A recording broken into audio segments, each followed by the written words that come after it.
Sister wives Janelle Brown pens letter to her sweetheart Garrison. Right now, Janelle Brown and her children are sadly experiencing many first major holidays without Garrison Brown. It's been 8 months since the young man took his own life, but his surviving family members find unique ways to honor his memory. On December 1, the TLC star shared a sweet, sentimental message to her late son on social media. See what Janelle Brown's thinking as her family navigates these difficult times. Janelle Brown and her children remembered Garrison at Thanksgiving. Earlier in the week, Janelle Brown shared that she and her children all gathered to celebrate Thanksgiving. This isn't always easy since they are spread out around the country, but they really wanted to be together this holiday season. Janelle shared a cute photo on Instagram of her oldest children helping out with the holiday shopping. The reality star felt delighted to have her surviving children in one place for Thanksgiving, but even so, everyone sorely felt Garrison's absence. First of the big holidays without you, sweetheart. We all gathered in NC to celebrate together and kept your photo close by. Janelle shared on Instagram. In the image, she's holding a framed photo of Garrison holding Maddie Brush's children, Axel and Evie. We laughed about your silly sense of humor and told so many stories honoring you. We ate, played games, and enjoyed each other's company. Everyone is returning home now and normal life resumes tomorrow, but I feel you close by. Sister Wives fans encourage the family during this difficult season. After watching the family on television for 14 years, many fans feel like they know the family personally.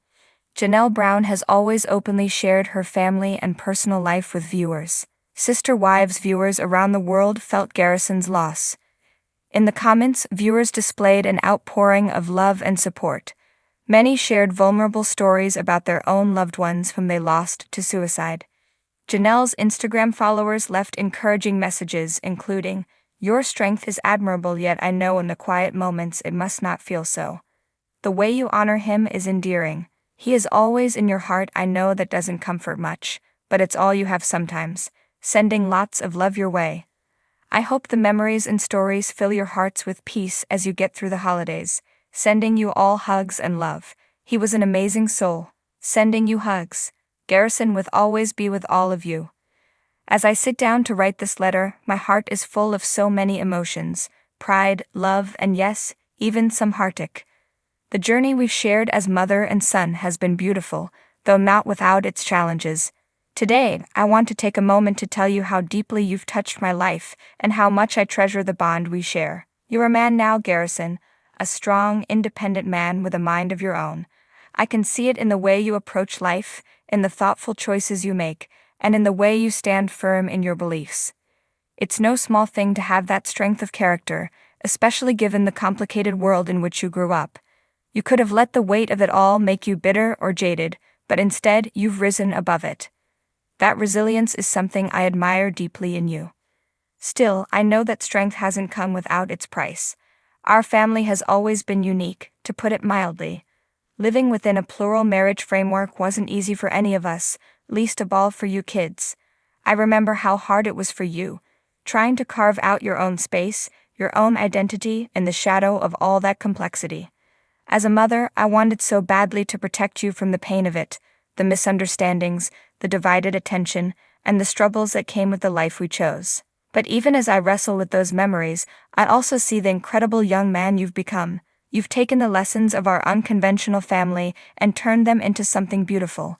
You're unafraid to challenge the status quo, to speak your mind, and to stand up for what you believe in. That fire in you, it's something I recognize because I have it too. I see myself in you, Garrison, more than you might realize. Do you remember those early days in Lay? How the 4 households were constantly buzzing with activity? You and your siblings would dart between the houses, a blur of laughter and mischief. I used to worry about whether you were getting enough attention, enough love. But then, I'd see the way you'd look out for your younger siblings, the way you'd step in to help with whatever needed doing. Even as a little boy, you had a heart full of kindness and a quiet strength that set you apart. It breaks my heart that things haven't always been easy between you and your dad. You've both got such strong personalities, and sometimes those can clash. I've watched the tension between you grow, and it's been one of the hardest things for me to navigate. I know you've felt hurt by some of his choices, by the way he's prioritized certain things over others. Believe me when I say I've felt that pain too. I've spent many sleepless nights wrestling with it, wondering if there was more I could do to bridge the gap between you two. But here's the thing, Garrison.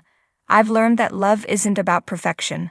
It's not about never making mistakes or always getting it right. It's about showing up, day after day, even when it's hard. And you've shown up in ways that amaze me. The way you've worked so hard to build a life for yourself, the way you've stepped in to support me when I've needed it most. It speaks volumes about the kind of man you are. When I made the decision to step away from the plural marriage, it wasn't just about me. It was about all of us, about breaking free from a system that wasn't serving us anymore. I want you to know that your courage gave me courage, Garrison. Watching you set boundaries and demand better for yourself inspired me to do the same. You reminded me that it's never too late to choose happiness, to choose authenticity. I also want to acknowledge something I haven't said enough. I'm sorry. I'm sorry for the times I didn't see your struggles clearly, for the moments when you needed me and I was too caught up in my own battles to fully be there for you. If I could go back, I'd hold you tighter, listen more closely, and make sure you knew, really knew, how much I love you. But here's the beautiful thing about life. It gives us second chances, and I see this new chapter we're in as just that, a second chance to deepen our bond, to create new memories, and to build a future rooted in love and understanding. You've taught me so much about resilience and forgiveness, and I hope I can give you the same gift in return. Garrison, you have such a bright future ahead of you. I see it in your creativity, in the way you pour yourself into your passions. I see it in the relationships you're building, the kindness you show to others, and the way you carry yourself in the world. Never doubt for a moment that you have the power to achieve anything you set your mind to. You've already overcome so much. There's nothing you can't do. As I close this letter, I want to leave you with one final thought. You are enough exactly as you are. You don't have to prove anything to anyone, least of all to me. You are my sun, my heart, my joy, and I couldn't be prouder of you if I tried. So go out into the world, Garrison. Chase your dreams, stand tall, and know that no matter where life takes you, you'll always have a home in my heart. With all my love, Mom. P.S. I know how much you love to keep things practical, so yes, I'll end with a reminder. Don't forget to call your mom once in a while. I miss the sound of your voice more than you know.